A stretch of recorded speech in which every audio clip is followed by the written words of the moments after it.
Welcome to Earth 2, where superheroes exist and comic book talk is the norm. I'm your host, Vito D. Moe Crosby.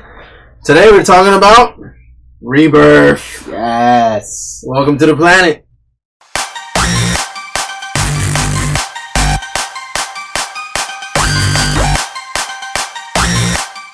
Welcome to the planet. We're talking about Rebirth today because next week, the button comes out. What's the button? It's a continuation of Rebirth. What's Rebirth?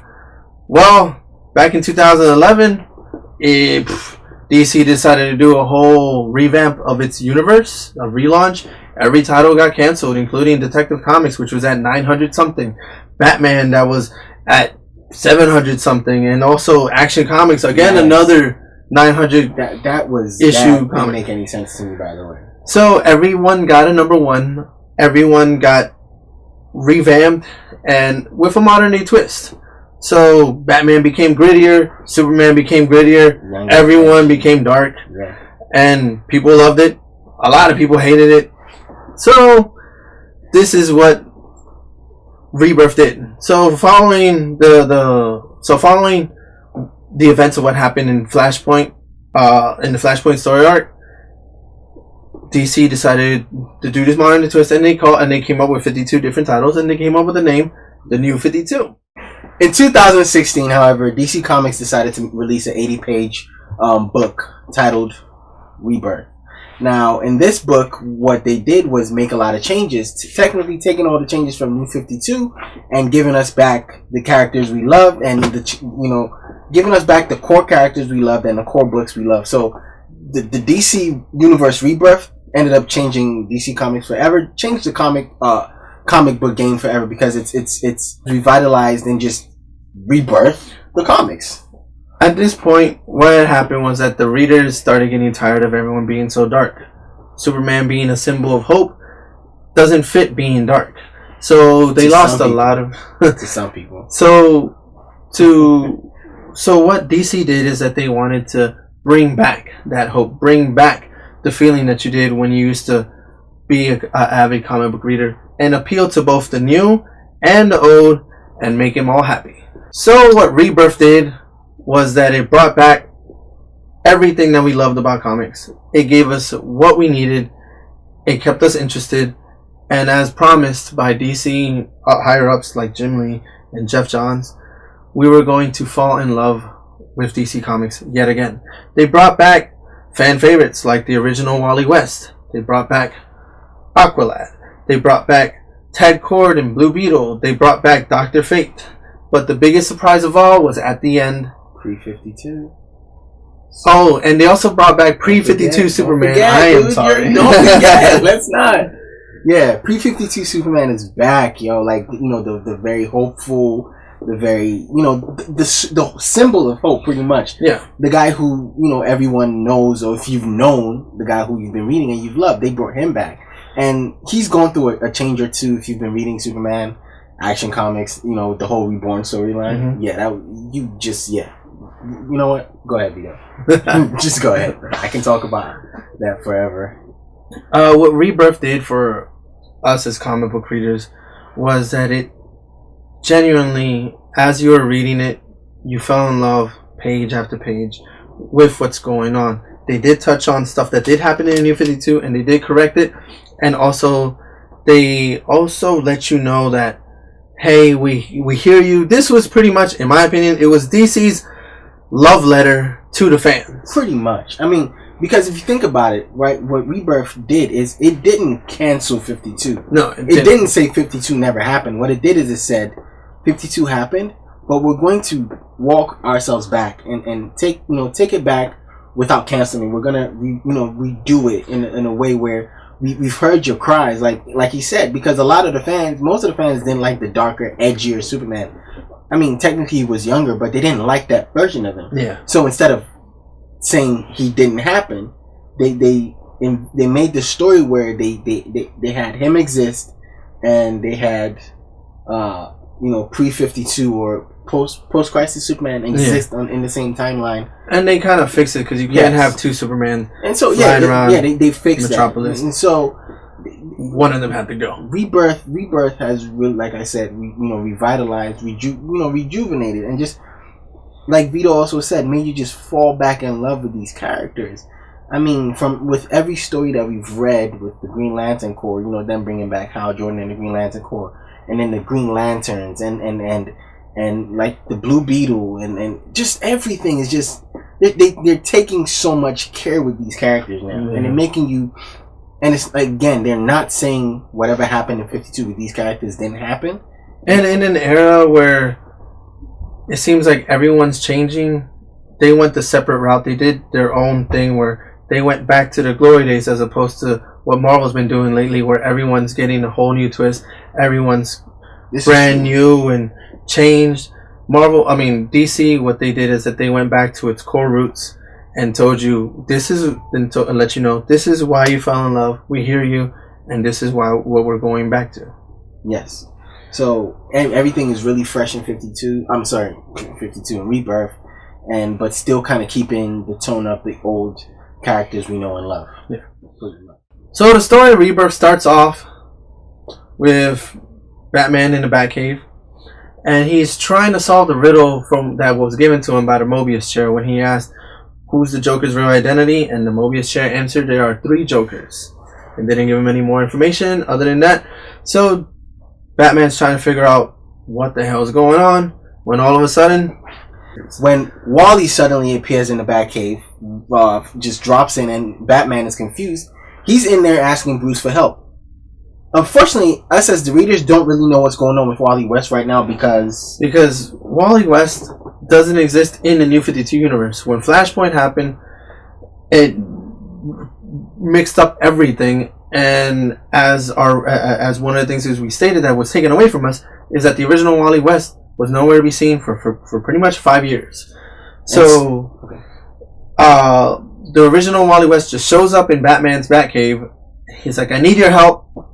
Batman's confused as to who the hell are you, because apparently the existence and the memory of Wally West has been wiped out from everyone. No one remembers him. No one. So he continues his journey. He leaves the Batcave and he goes into. He gets sucked back into the Speed Force, and he's trying to go find anyone that would remember him. Yes. So at this point, he's trying to find anyone that remember him. So he goes. The next place he appears is a old folks home, where he meets one of the old members of the JSA. I mean, this guy has dementia, so he's spotting out things and he's saying things, and this is someone no one would ever believe anyway. So he goes there and he tries to help. He asks for help, and old dude is like, I don't know what's going on, and he's like, help me bring back the JSA or something like that. He tells him you have to bring back the JSA, bring back the society. And he gets sucked back into the Speed Force. So he goes through the motions again. He goes to meet. He meets the guy with the boomerangs, Captain Boomerang. He goes to meet Captain Boomerang. Next, he goes to Victor Stone, Cyborg, and then he goes to Dick Grayson. And those 3 people, none of them remember him. One of the saddest parts about the story is the fact that he's doing all this to come back into the universe. And, the people you would think would remember him, like a Dick Grayson or a Victor Stone, these guys are not remembering him. And it gets even sadder, to be honest. Yeah, so what happens with Wally is that he's going to the people that meant to him the most, such as Moe mentioned, he goes to Dick Grayson, Nightwing, and because he spent numerous years with the Teen Titans. Exactly. He goes to Cyborg before New 52. Cyborg was part of the Teen Titans and not the Justice League. So he goes up to him. He doesn't remember him neither.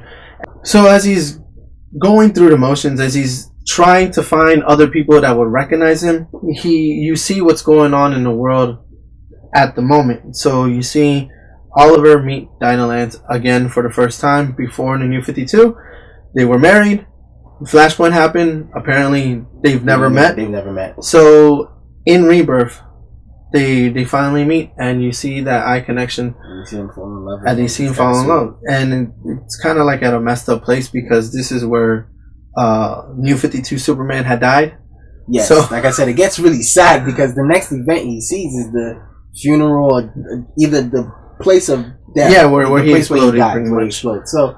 Like, it gets really sad. And so after he sees all these events, the next person he goes to meet is his wife from pre-Flashpoint. Yeah, pre-Flashpoint. He's married to Linda Park. And she's a reporter. She's at the scene, and she's trying to...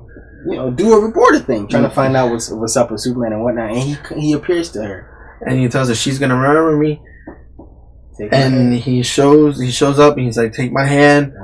I want to come home. She doesn't want to. Sad. She doesn't recognize him. She's like, who are you? What's going on? And every time she mentions that anytime anyone mentions that they don't recognize him or they don't remember him, he gets sucked back into the Speed Force. So as Wally is also going through and walking and looking around, not walking around, but he's moving through the time, he's seeing different events happen, as well as Mera and Aquaman proposing to Mera. Which is kind of weird because pre-52 they were already married. Yeah, so a lot of changes from 52 corrected now. Yeah, apparently now Blue Beetle's scarab is magic now as well too. Yes. Dr. Fate shows up. Also, Ted Kord is alive. Yeah, Ted Kord is alive. We also meet new Adam. So, there's a lot of things going on. And slowly he realizes that he's becoming one with the Speed Force, which means he's pretty much dying slowly every time he takes that chance. Again, he goes around searching for anyone that can remember him. And as well, he meets... he sees that Aqualad is shown for the first time. He sees that Damian turns 13, which means he's going to be a Teen Titan now. He sees the new Wally. He also sees the new Wally West. And he sees that Wally is showing an interest in being a superhero, in working along with the Flash. And this is where he decides to himself, that maybe it's okay. Maybe me not being here is okay. I know Flash will teach him good. He's showing interest. He's showing that he wants to genuinely help. So at that moment, he decides, you know what? Let me say my final goodbye to the man that meant the most to me. So he goes and he shows up to Barry Allen, the Flash. And he shows up, he comes out the Speed Force, and he tells him, I'm Wally West, you probably don't remember me. But I want you to let you know that you meant the most to me. Thank you for everything. And thank you for all the inspiration. Thank you for the training. Thank you for your kindness. And he says the quote. He says, you were right. Every second is a gift. And once he said that, it triggered something in Barry's mind. But he had also said, so he had already said, I don't remember you. And he's getting sucked in. And Barry's like, but after the quote, Barry's like, no, something. So he reaches in the Speed Force before it closes, and he yanks him out. And as soon as that happens, memories flash. Yeah, the memories of Flash. So when that happens, Flash regains all his memories from the past 5 years that included Wally West. He doesn't fully remember him, but he was like, oh, Wally, why do I remember Wally? And then they start talking, and they have this very special moment that pretty much broke down every reader. Oh, I did. I was done. Once that moment happened, I was just done. I was like, I closed the book for a second, to be honest. That's when Wally announces that there is somebody that's been messing around with time, that there's someone hiding something, and that we've been taken 5 years, that 5 years have been taken away from everyone. And the memory of Wally has been erased. But now since he's out the Speed Force, everyone should remember him. And they said, who can help us out? Who else but the world's greatest detective, Batman? Oh yeah. So when Wally appeared to Batman on his way out, when he was leaving, when the Speed Force had sucked him back up, lightning struck the wall of the cave and unearthed the letter. Yeah, the letter that he had gotten from Flashpoint from his dad. So this is where things start to get interesting, because now he goes to pick the letter up, and he sees there's a hole. And as Barry and Wally are both talking, about what's to come, you see Batman move and you see Batman try to reach in and slowly take something out the wall.